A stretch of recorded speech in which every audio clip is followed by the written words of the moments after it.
കേരളത്തിലെ ഇടതുപക്ഷ സർക്കാർ ഒപ്പിട്ട PM ശ്രീ പദ്ധതി കേരളത്തിൽ ഭരണമുന്നണിയിലും പ്രതിപക്ഷത്തും ജനങ്ങൾക്കിടയിലും വലിയ രീതിയിലുള്ള ചർച്ച അതേ തുടർന്നുണ്ടായി.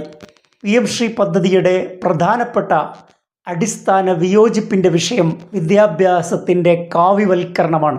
ശാസ്ത്രബോധം, ചരിത്രബോധം, യുക്തിചിന്ത ഇവയൊക്കെ ഉൾച്ചേർന്നതാണ് യഥാർത്ഥത്തിൽ വിദ്യാഭ്യാസ പദ്ധതി. ഭരണഘടനാ മൂല്യങ്ങളും ചരിത്ര സത്യവും ശാസ്ത്രാവബോധവും എല്ലാം ഉൾച്ചേർന്ന മതേതരത്വ ഉള്ളടക്കമായിരിക്കണം നമ്മുടെ ഇന്ത്യയിലെ വിദ്യാഭ്യാസത്തിൻ്റെ അന്തസത്ത. തുല്യനീതിയും തുല്യാവകാശവുമുള്ള പൗരന്മാരായി കുട്ടികളെ വാർത്തെടുക്കുക എന്നതാണ് വിദ്യാഭ്യാസ സമ്പ്രദായത്തിൻ്റെ ആധാരശില. നാളെയുടെ വെല്ലുവിളികൾ നേരിടാൻ പുരോഗമനപരമായ ആശയങ്ങൾ പഠിപ്പിക്കുന്നതിന് പകരം പിന്തിരിപ്പൻ ആശയങ്ങൾ കുഞ്ഞു മനസ്സുകളിൽ കുത്തിവെക്കുക എന്നതാണ് കാവ്യവൽക്കരണത്തിൻ്റെ അടിസ്ഥാന തത്വം. വിദ്യാഭ്യാസത്തിലെ കാവ്യവൽക്കരണം ഇന്നോ ഇന്നലെയോ തുടങ്ങിയതല്ല. 1999 വാജ്പേയി പ്രധാനമന്ത്രിയായിരിക്കെ അന്ന് ആരംഭിച്ചതാണ് വിദ്യാഭ്യാസം കാവ്യവൽക്കരിക്കുക എന്ന സംഘപരിവാർ ആശയം. RSS ദേശീയ തലത്തിൽ ഒരു നയം തന്നെ രൂപീകരിക്കുകയുണ്ടായി. മാനവ വിഭവശേഷി മന്ത്രിയായിരുന്ന മുരളി മനോഹർ ജോഷിയാണ് ആ പദ്ധതിക്ക് നേതൃത്വം നൽകിയതും ചുക്കാൻ പിടിച്ചതും. രണ്ടാം തവണയും നരേന്ദ്രമോദി അധികാരത്തിൽ വന്നതോടെ കാവ്യവൽക്കരണത്തിൻ്റെ ആക്കം കൂട്ടുകയാണ് ചെയ്തത്.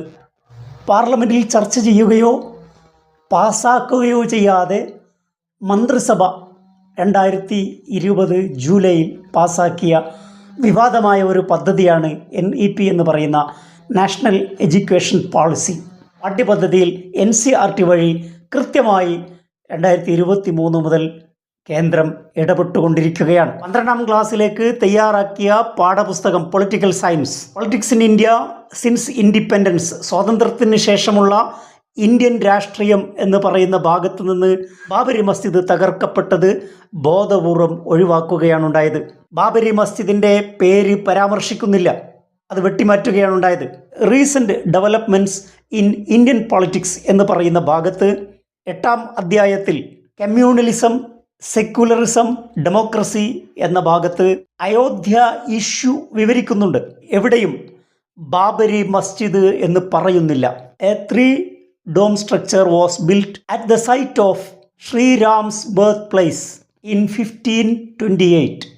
1528 3 താഴികക്കുടമുള്ള ഒരു ബിൽഡിംഗ് ശ്രീരാമൻ്റെ ജന്മസ്ഥലത്ത് നിർമ്മിക്കപ്പെട്ടിരുന്നു. ഇതാണ് പാഠപുസ്തകത്തിൽ പറയുന്നത്. രാം ജന്മഭൂമി എന്ന് നിരവധി തവണ ആ പാഠത്തിൽ പറയുന്നു.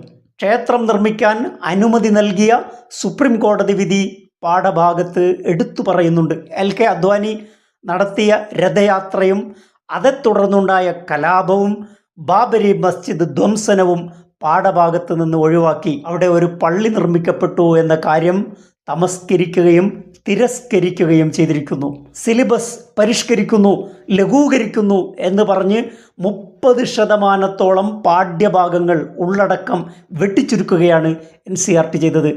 കോവിഡിൻ്റെ മറവിൽ ഏറ്റവും വലിയ ഒരു പകൽ കൊള്ളയാണ് NCERT നടത്തിയത്. ദേശീയത, മതനിരപേക്ഷത എന്നിവ +1 പൊളിറ്റിക്കൽ സയൻസിൽ നിന്നും ഒഴിവാക്കി.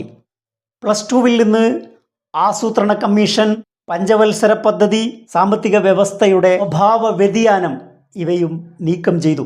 നോട്ട് നിരോധനത്തെ സംബന്ധിച്ചുള്ള പാഠഭാഗം +2 ക്ലാസ്സിലെ ബിസിനസ് സ്റ്റഡീസിൽ നിന്ന് നീക്കം ചെയ്തു.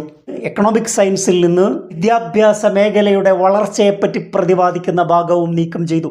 ഇന്ത്യൻ ചരിത്രത്തിൻ്റെയും സംസ്കാരത്തിൻ്റെയും സ്വാതന്ത്ര്യ സമരത്തിൻ്റെയും പോരാട്ടത്തിൻ്റെയും ഭരണത്തിൻ്റെയും ഭാവിയുടെയും ഭൂതകാലത്തിൻ്റെയും ചരിത്രത്തിൻ്റെയും DNA തന്നെ മാറ്റിക്കളയുന്ന പ്രക്രിയയാണ് വിദ്യാഭ്യാസ രംഗത്തെ കാവ്യവൽക്കരണം. UP, രാജസ്ഥാൻ, മധ്യപ്രദേശ് തുടങ്ങിയ സംസ്ഥാനങ്ങളിലാണ് കാവ്യവൽക്കരണത്തിൻ്റെ നാന്ദി കുറിക്കപ്പെട്ടത്. ഗുജറാത്തിലെ പാഠപുസ്തകങ്ങളിൽ ഹിന്ദുക്കളെ ന്യൂനപക്ഷങ്ങളാക്കാൻ ശ്രമിക്കുന്ന വിദേശീയരായി ക്രിസ്ത്യാനികളെയും മുസ്ലിങ്ങളെയും അവതരിപ്പിക്കുന്നു. മഹാറാണ പ്രതാപ് ഉൾപ്പെടെയുള്ള ഹിന്ദു രാജാക്കന്മാരെ വാഴ്ത്തപ്പെട്ടവരായി പാഠപുസ്തകം അവതരിപ്പിക്കുന്നു. വിദ്യാഭ്യാസ മേഖലയെ കാവ്യവൽക്കരിക്കാനുള്ള കൊണ്ടുപിടിച്ച ശ്രമം ഏതാണ്ട് വിജയത്തിലെത്തിയിരിക്കുകയാണ്. മറ്റൊരു വിഷയവുമായി അടുത്ത എപ്പിസോഡിൽ. Thank you for watching.